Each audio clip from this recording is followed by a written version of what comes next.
Hey everyone, it's Dinah, and we are here for yet another trailer reaction. This one seems to be an interesting one. This is for the 2025 slate of Marvel, the MCU's projects all coming together. This might be not just movies, but presumably like TV and animation as well. That they've now kind of dividended their projects kind of into. I don't even know if I'm using that word properly, but the way they've divided their projects up and kind of organized them a bit more cleanly and with a bit more kind of organization and everything. So we've got Marvel Television, animation, and presumably sticking with the movies being MCU as well. But yeah, I think this is the trailer for the upcoming 2025 slate. So I think 2024, what have we had 2024? We've just recently, we've been having Agatha all along. And I think before that we had, I think, Deadpool and Wolverine we had in July. Most of my consumptions like thus far has been mostly catch up on everything that I failed to kind of catch on release and kind of in time with like week to week release schedules and even with binge watching and everything. So I'm just, I don't know, like my perception of what I've seen compared to what's actually come out right now is like so far beyond fucked up. But yeah, no, I actually did do a movie reaction for Deadpool and Wolverine when that came out on digital, because that came out on digital and it was on like Prime and other stuff. So I actually did do a movie reaction, and as I posted on Twitter, I am very much on two minds about posting that at all. I think if and when I kind of get around to editing it kind of as best as I can, I'll still then be on the fence about whether to actually post it onto the channel at all, because I think when I watched it, I was excited, I was happy to finally watch it, I was happy to get into it, but at the time I actually underestimated how ill I was. I just thought, I can power through this as long as I take it easy and everything, but then me being me and being excited to watch it, I did not take it easy, and so like my energy levels were just kind of up and down, just all over the place, all over the place throughout the entire reaction. And I was just kind of, it's a bit of like a heavy kind of like it would be like a heavy watch for you guys to actually like see it once I put it on the channel and everything. But it was a great movie, it was a really fun movie, and I think it actually like it kind of, I was even happier knowing that everything I did to avoid spoilers before watching it actually worked. Like all my spoiler methods, like I took Twitter off my phone completely, I muted kind of keywords and everything on everything else that I use, and luckily enough I think I only knew of two things going into the movie, which was X-23 being in the movie, because that was in the final trailer anyway, and I think I was spoiled on Bye Bye Bye being in the movie, because on Spotify they changed the title to Bye Bye Bye as featured in Deadpool and Wolverine. So I was like, oh okay, that shows up. I'm curious how now, because it's a great song, and I think Deadpool's made like NSYNC references and stuff before, so yeah. But then even that scene was great. I did not think they'd use it for an opening, but that scene was great. But we had a lot of great stuff in that movie that I'm very, very grateful to have not been spoiled on and everything. So, but I think I'll just kind of have to get through editing the reaction for that and just kind of see if it's still usable, if it's still worth posting, if it's, I would love to post it. And I think I kind of do feel like had I waited to watch it at a later time, but then I feel like I just kind of wanted to get out of the way, because like once it's on digital too,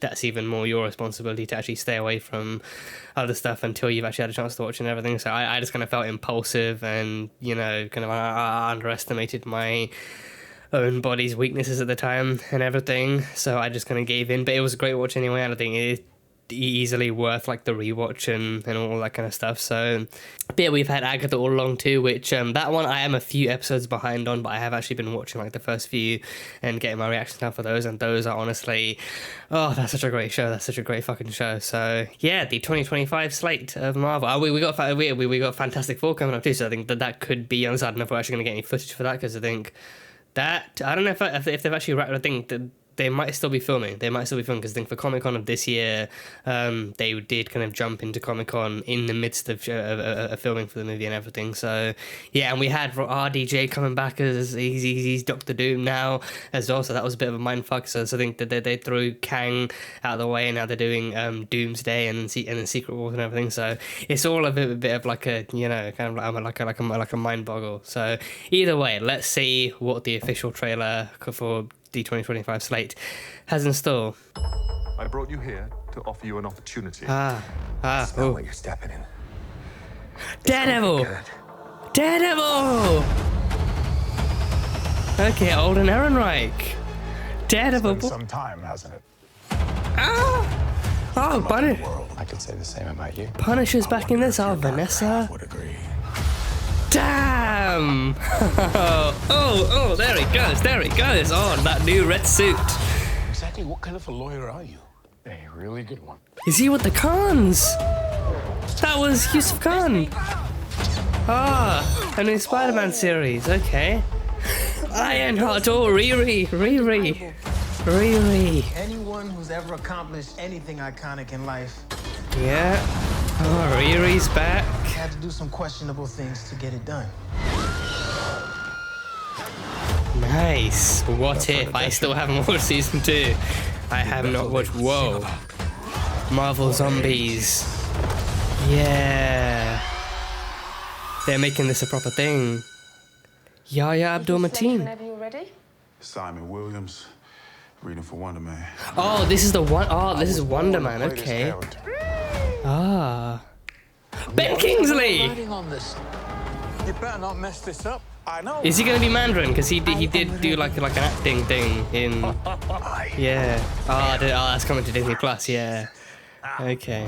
Yeah. We have a long road ahead of us. Oh, Much to do. damn. Whoa, is he in the White House? We got John Bernthal back in this as well, though. That's actually crazy. Yeah.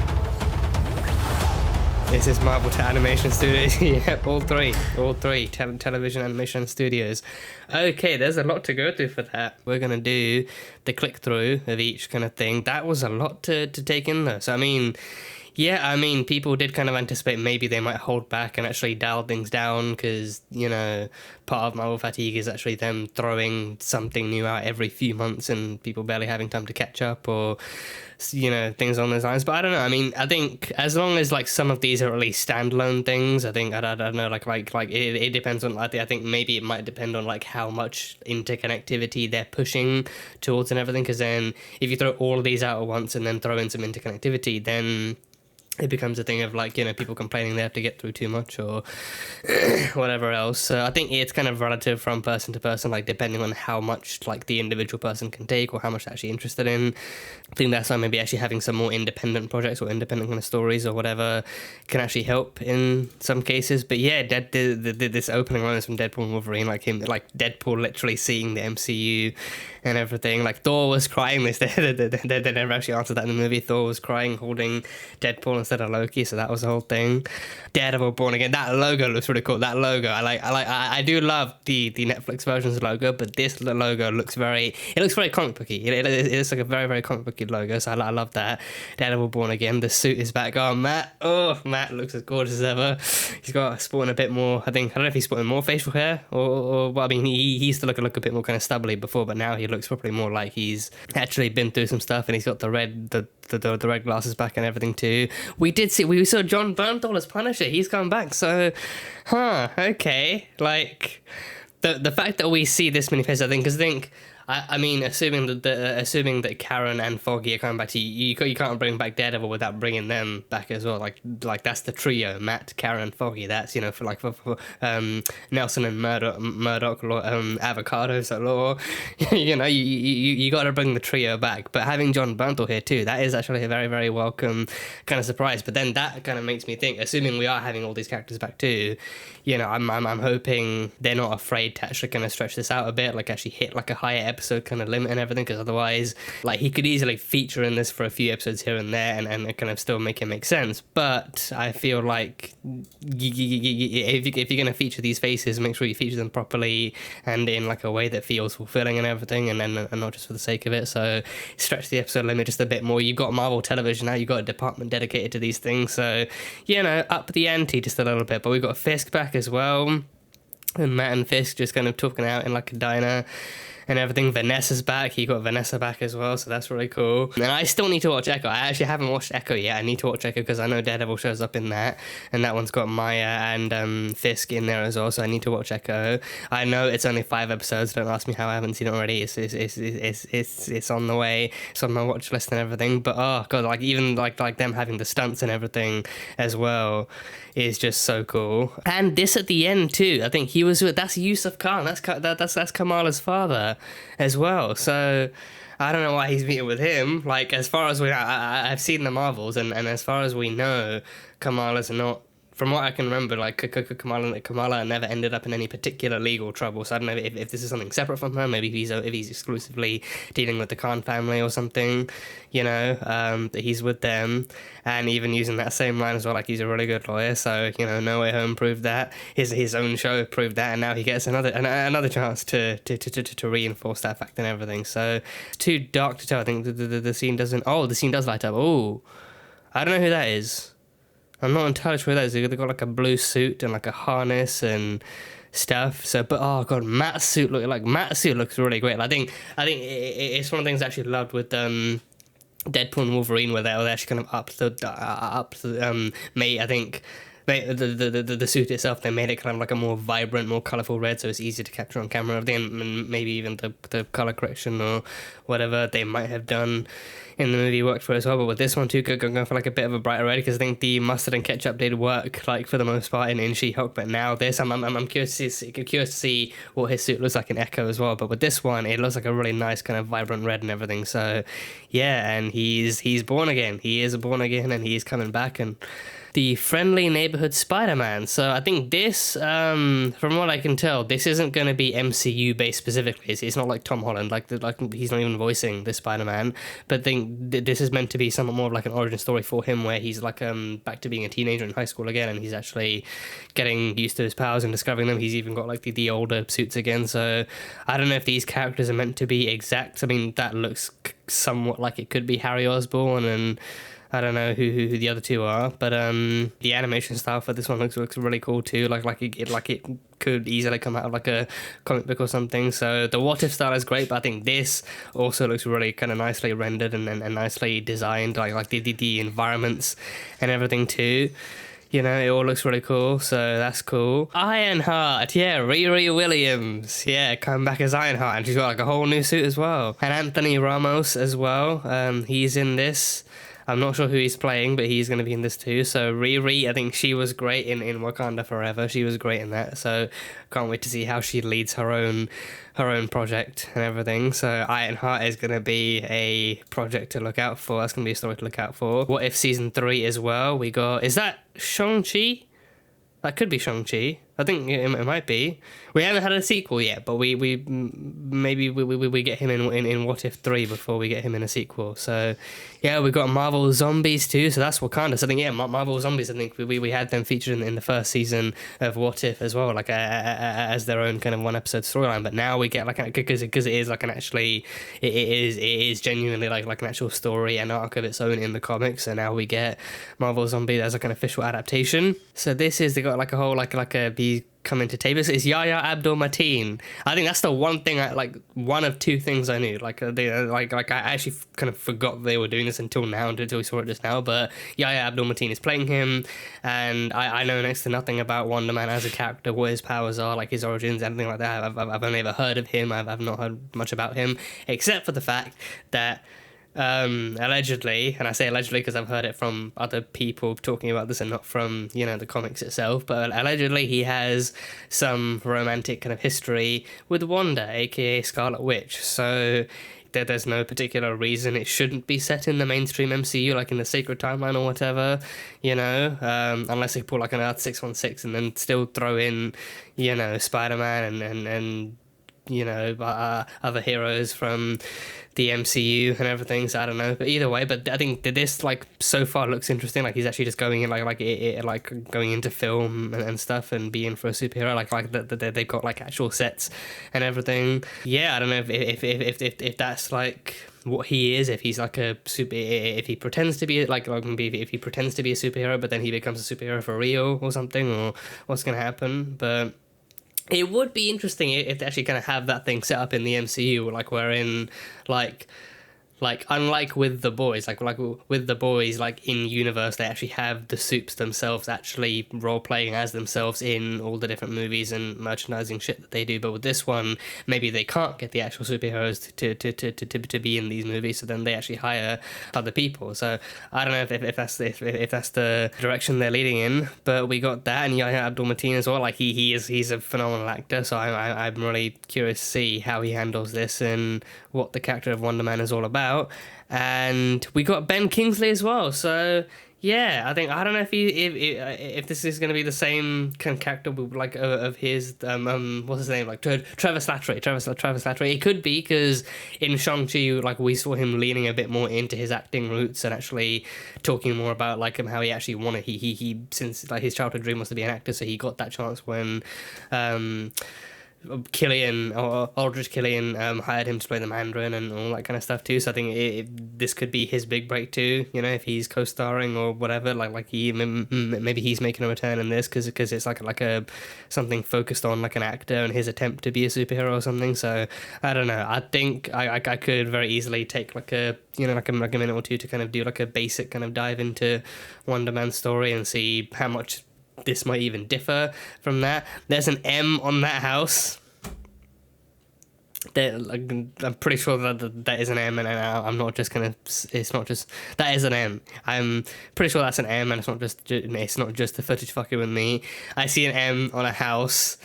My brain is leaning pretty hard into House of M, but maybe just a little bit too literally, seeing an M on a house and thinking House of M. So again, Wonder Man has ties to Wanda, so I don't know how they're gonna bring that into this. Like, I don't know if it's literally gonna be him living in a House of M for the show or something like that. I don't know, but either way, that's happening. So Wonder Man, so Eyes of Wakanda. So I think that's gonna be like another animated show, kind of like Tales of Wakanda or something, so something along those lines. So okay, so yeah, we got a lot coming. We got a lot coming in, so that's going to be really fun. So I mean, regardless of what we got coming, I've still got to take time to catch up on what's already come and gone in terms of shows and movies and whatnot. So that's going to be equally fun to get into. But yeah, the 2025, it's looking packed. The 2025 slate for Marvel is looking pretty packed. November 12th is Deadpool and Wolverine. December 22nd is What If Season 3. Okay, that's a good release date. And in 2025... Spider-Man. This is a blink. Why is it so blink and you'll miss it? Why is it so blink and you'll miss it? January 29th is Spider-Man. Okay, that's cool. Daredevil Born Again, March 4th. Okay. March 4th. Got it. Ironheart, June 24th. Eyes of Wakanda. That was really fast. Eyes of Wakanda, August 6th. October 2025.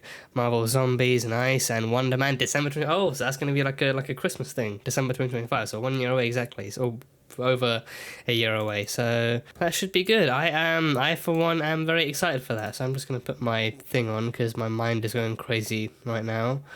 So yeah, that looks crazy. That looks like a really, really packed year. And again, I think that alone is like at least 10, like 6 or 7 kind of projects, up to 10 projects kind of coming in like between now and then. So we've still got time to prepare for those and time to, like get used to that packed of a schedule. And again, I think it seems evenly spaced out enough, but also kind of does give off the vibe of actually of the previous kind of years of. But I think at least now, I think the one thing that does give me an inkling of hope is the fact that now they've kind of separated it into Marvel Television, Marvel Animation, and Marvel Studios being for the movies and everything. So this way, I do kind of wonder like if it also kind of does lean into the side of like there having to be less interconnectivity between everything and anything, because especially now they've done the multiverse stuff. We had all the other Spider-Men in No Way Home, we had Deadpool and Wolverine, we had all the other characters show up and everything. I don't know why I'm still trying to be spoiler free. We had the Human Torch, and we had Elektra, and we had Blade. We had fucking Blade. And we had Channing Tatum as Gambit. We literally have not seen him as Gambit before, ever. And we had him in Deadpool and Wolverine. So we had all those characters, and who knows, if Marvel are still open to doing a Gambit movie, then they might, bring him back or something if he's still interested, but I don't know. Either way, we had that. So, I mean, I haven't seen those movies in years, like Blade or Elektra or the Fantastic Four movies, like in years, but I still remember those characters very, very heartily and very, very eagerly, and seeing those characters pop up again in Deadpool and Wolverine was just wow. I was just it just like, I think that like reacting to those bigger moments like definitely took a lot more kind of energy out of me, because it literally sent my heart pounding because of like how big those reveals were. But I think now going forward, I'm hoping that kind of department division kind of shows that they've kind of got people kind of a bit more kind of dedicated to individual aspects of these projects, and maybe then it's like, again, still quality over quantity, but again, I'm still gonna hold out hope that these are gonna be worthy of kind of still. I'm gonna check them out either way, and I'm gonna go in open-minded, open-hearted, and just hope for the best and everything. And we got Fantastic Four coming up, which they didn't show in this. I'm guessing they probably haven't got anything actually ready to show off for that. Maybe before the end of the year we might get like a teaser trailer, or maybe just like opening in like maybe in January or February we might get like a teaser trailer or something. So who knows? But for now, that is pretty much it. So thank you guys as always for being here and for watching this video. Comment on what you thought the if you enjoyed the video, then leave a like and comment on what you thought of these trailers and which projects you're most excited for and which ones you're looking forward to the most, and how you feel about this new slate and everything, if you still kind of believe that less is better or however you feel. And yeah, that is pretty much it. So until the next time, bye bye for now.